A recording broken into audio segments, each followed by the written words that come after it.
doing right now? And right now you'll see that they're performing a wing over. And they will do a pretty decent pitch up and roll their way back down the runway. It's a great moment for a photo if you got a chance.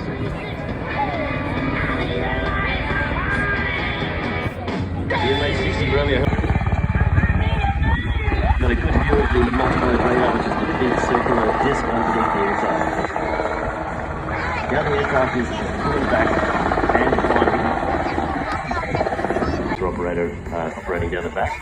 The pilot's main role then is to operate the aircraft safely and get it off and back on the ship.